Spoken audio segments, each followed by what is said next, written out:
আজকে আমরা এই ভিডিওতে ক্লাস 5-এর লেসন 1 গান্ধী দ্য মহাত্মার পরবর্তী দুটো অংশ রিডিং ভালো করে পড়ব এবং তার সঙ্গে অর্থটাও জেনে নেব। Let's continue. Gandhiji visited different places to collect funds for India's freedom struggle. ভারতের স্বাধীনতা সংগ্রামের জন্য অর্থ সংগ্রহ করতে গান্ধীজি ভারতবর্ষের বিভিন্ন জায়গাতে ঘুরে বেড়াতেন। Once he visited Orissa. একবার তিনি উড়িষ্যাতে গিয়েছিলেন। There he met an old woman. সেখানে তিনি একজন বৃদ্ধ বয়স্ক মহিলার সঙ্গে দেখা করেন, অর্থাৎ দেখা পান। She could not stand straight. তিনি ভালোভাবে সোজা হয়ে দাঁড়াতে পারতেন না। হার হেয়ার ওয়াজ গ্রে। ওনার চুল ধূসর ছিল, অর্থাৎ সাদা ছিল, পেকে গিয়েছিল। হার শাড়ি ওয়াজ টর্ন। ওনার শাড়িটা ছেঁড়া ফাটা ছিল। She went near Gandhiji and touched his fit. তিনি মহাত্মা গান্ধীর কাছে গেলেন এবং ওনার পায়ে স্পর্শ করলেন, পা ছুলেন। Then she gave him a coin. তারপর তিনি তাকে, অর্থাৎ গান্ধীজিকে, একটি কয়েন দিলেন। Jamnalal Bajaj's duty was to keep the funds. Jamnalal বাজাসের কর্তব্য, অর্থাৎ কাজ ছিল অর্থগুলোকে সংগ্রহ করে রাখা, তার কাছে রেখে দেওয়া, অর্থাৎ গান্ধীজি যে টাকাগুলো পাবেন সেখানে সেই টাকাগুলো উনি এক জায়গাতে একত্রিত করে রাখবেন। He asked Gandhiji for the coin but Gandhiji refused. তিনি গান্ধীজিকে সেই কয়েনটা দেওয়ার জন্য বললেন, কিন্তু গান্ধীজি দিলেন না, অর্থাৎ প্রত্যাখ্যান করলেন। জামানলাল ওয়াজ সারপ্রাইজ। জামানলাল উনি তখন অবাক হয়ে গেলেন, বিস্মিত হলেন। I keep thousands of rupees, Jamnalal said. Jamnalal বললেন, আমি তো হাজার হাজার টাকা রেখেছি। This coin is worth much more than those thousands, Gandhiji told him. Gandhiji তাকে বললেন, এই কয়েনটি আমার কাছে সেই হাজার হাজার টাকার থেকেও বেশি মূল্যবান। If a man has lakhs he can give 1,000 or 2।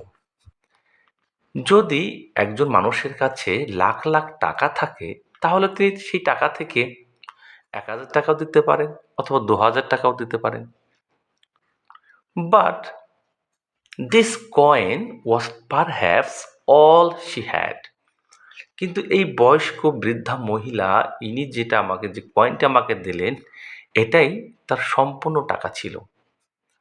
অর্থাৎ তিনার কাছে যা ছিল তিনি সেটাই গান্ধীজিকে দিয়েছিলেন। What a great sacrifice. কি আত্মত্যাগ। So I value this coin more than a crore of rupees, Gandhiji explained. Gandhiji তাই ব্যাখ্যা করে এটা বললেন যে এই কারণে আমি সেই কোটি কোটি টাকা থেকেও এই কয়েনটিকে বেশি ভ্যালু দিই বা দেব। He kept that coin with him forever. Gandhiji সেই কয়েনটিকে চিরকালের জন্য, অর্থাৎ দীর্ঘদিনের জন্য তার কাছে রেখে দিয়েছিলেন। ফ্রিডম স্ট্রাগল মানে হচ্ছে স্বাধীনতার সংগ্রাম। ওথ মানে হচ্ছে কোনো কিছু ভ্যালু বা মূল্য। স্যাক্রিফাইস কোনো কিছুর জন্য আত্মত্যাগ করা অথবা বলিদান দেওয়া। এবার আমরা পরবর্তী অংশ রিডিং পড়ব এবং তার সঙ্গে সঙ্গে অর্থটাও জেনে নেব। Let's continue. Thoughts of love peace and equality filled Gandhiji's works. Thoughts of love, peace, and equality filled Gandhiji's work. Gandhiji যে কাজগুলো করতেন সে কাজের মধ্যে ভালোবাসার চিন্তাভাবনা ছিল, শান্তি অনুভূতির চিন্তা ছিল এবং সমতা, সকলেই সমান, এই চিন্তাভাবনায় ভরপুর ছিল। Swami Vivekananda and Rabindranath Tagore also had similar ideas. Swami Vivekananda, Rabindranath ঠাকুর ইনাদেরও চিন্তাভাবনাও ঠিক গান্ধীজির মতো একই রকমই ছিল। Swami Vivekananda wanted unity among all religions.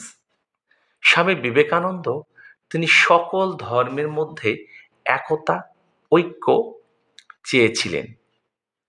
অর্থাৎ হিন্দু ধর্ম, বৌদ্ধ, খ্রিস্টান, হিন্দুদের মধ্যে বিভিন্ন ভাগ, প্রত্যেকেই যেন এক হয়ে একইভাবে মিলেমিশে থাকতে পারে, এই চিন্তাভাবনায়, এই একাগ্রতায়, এই ঐক্যটাই স্বামী বিবেকানন্দ চেয়েছিলেন।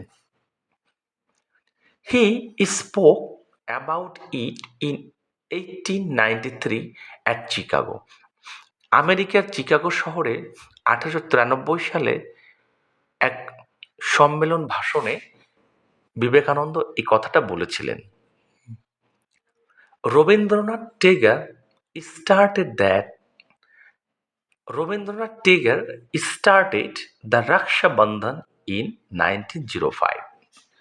1905 সালে রবীন্দ্রনাথ টেগর রাখি বন্ধন চালু করেন। অর্থাৎ রাখি বন্ধন আমরা এখন যেটা করি, যে আমরা রাখি পড়াই, সেই রাখি বন্ধনটা কিন্তু 1905 সাল থেকে শুরু হয়েছে এবং এটা শুরু করেছিলেন রবীন্দ্রনাথ ঠাকুর, কবিগুরু রবীন্দ্রনাথ ঠাকুর।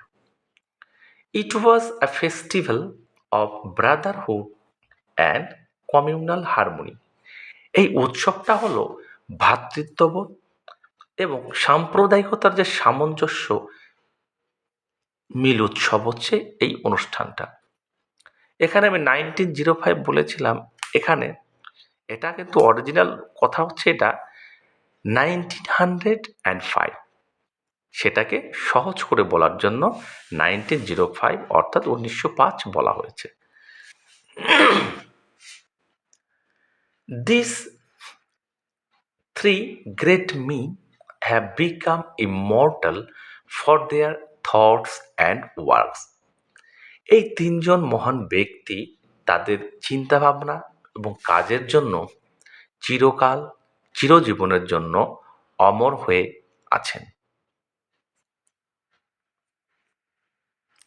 ওয়ার্ডসট্রফ, কমিউনাল হারমোনি মানে হচ্ছে good relationship among people of different belief, মানে সাম্প্রদায়িক সামঞ্জস্যতা, অর্থাৎ একটা বিভিন্ন ধর্মের মানুষদের মধ্যে একটা ভালো সম্পর্ক। ইমমর্টাল এর অর্থ হচ্ছে অমর অথবা চিরকাল মনে রাখা বা চিরজীবনের জন্য মনে রাখা, দ্যাট মিনস আনফরগেটেবল, যা ভোলার নয়। এই রিডিংগুলো দুটো পার্টের, খুব ভালো করে বারে বারে মন দিয়ে রিডিং শুনবে, অর্থগুলো মন দিয়ে শুনবে, মনে রাখার চেষ্টা করবে, একবার নয়, কেটে কেটে নয়, বহুবার দেখবে, যতক্ষণ না পর্যন্ত তোমার রিডিংটা ঠিক হচ্ছে এবং অর্থটা ঠিক বলতে পারছো বা বুঝতে পারছো।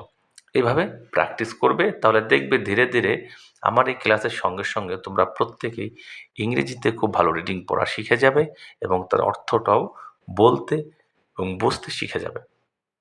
ভিডিওটি ভালো লাগলে লাইক করবে, বন্ধুদের মাঝে শেয়ার করবে, আর এই চ্যানেলটিতে নতুন হয়ে থাকলে চ্যানেলটিকে অবশ্যই সাবস্ক্রাইব করবে।